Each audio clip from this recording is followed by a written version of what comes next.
इंद्रियों पर कभी अधिकार नहीं किया, सदा इंद्रियों के अधीन होकर पापाचरण करता रहा, फिर पहुंच गया मृत्यु के समीप।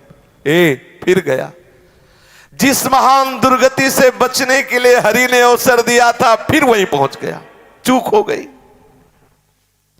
अब उस समय उसको जितने उसने पाप किए, भोग भोगे, वो सब एक साथ आकर्षित करते, ध्यान रखना, आकर्षित करते हैं।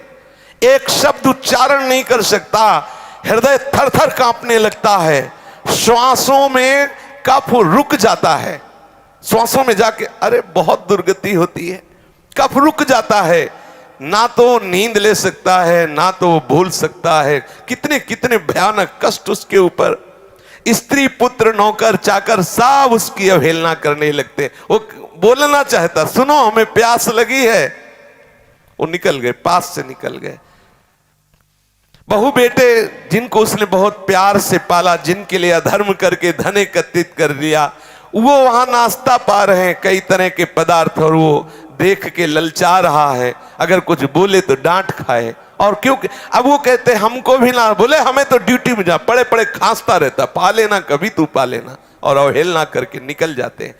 और आजकल तो बहुत बढ़िया कृपा हो गई, घर में ही नहीं रखते, अनाथालय में छोड़ाते हैं, वृद्धाश्रम में जाके कुछ रुपए जमा किए और ये ले अब कूड़ा करकट वहीं जमा करो। बेकार शोभा बेकार होती घर की।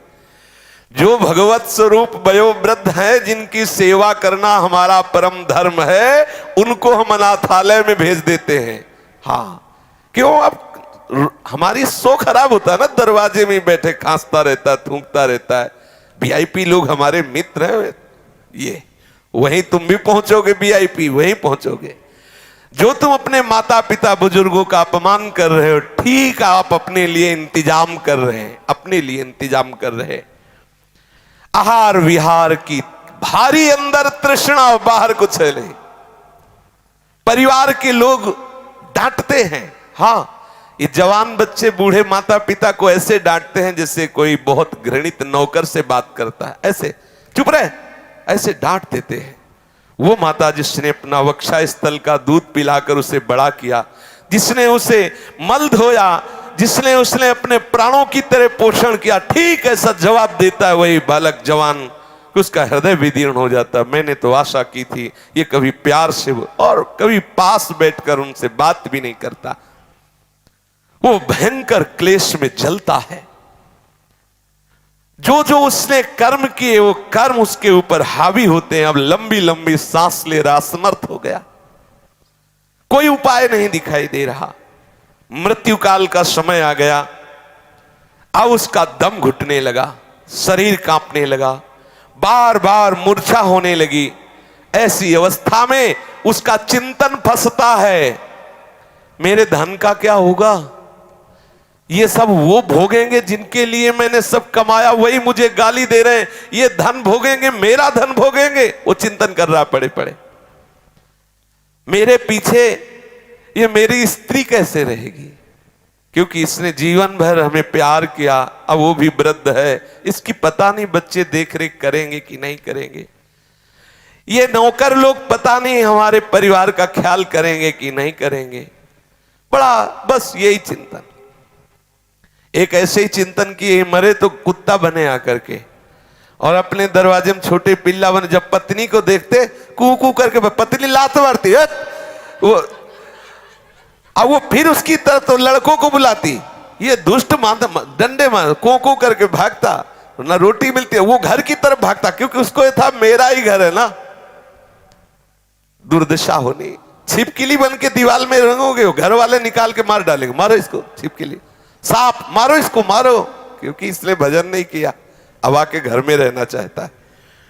ममता जनित चिंताओं से वो मरणासन मनुष्य व्याकुल हो जाता है। महाबलशाली भगवान यमराज के पार्षद जो भयंकर देह, केवल लघु शंका छूट जाती उनको देखने से। इतने भयंकर हैं यमदूत, ऐसे थोड़ी है। देखने से जब आके घुर्राते हैं तो लघु शंका छूट जाती है, घुरघुराहट शुरू हो जाती है। अब कभी भजन किया नहीं तो सर्व समर्थ श्री हरि प्रिया का याद नहीं आया, स्मरण नहीं आया, नहीं वो बचा लेते। आंखें उलट गई, तालु कंठ ओठ सूख गए, भीषण यंत्रणा, बार बार हाथ पैर पटकता है, कंठ रुक जाता है, श्वास की गति रुक गई, गले में कफ आके अटक गया और यमराज के दूध पिटाई शुरू किए, निकल बाहर इस घर से, मिला था ये शरीर तेरे को भजन करने के लिए, अपराध के अब चल, तुझे हम दिखाते हैं उसका परिणाम क्या होता है। अब वो बड़ा व्याकुल, यम किंकरों की मार से व्याकुल होकर प्राण निकलते हैं, ऐसे नहीं निकलते। मृत्यु के समय अपार कष्ट सहता हुआ वो प्राण त्यागता है।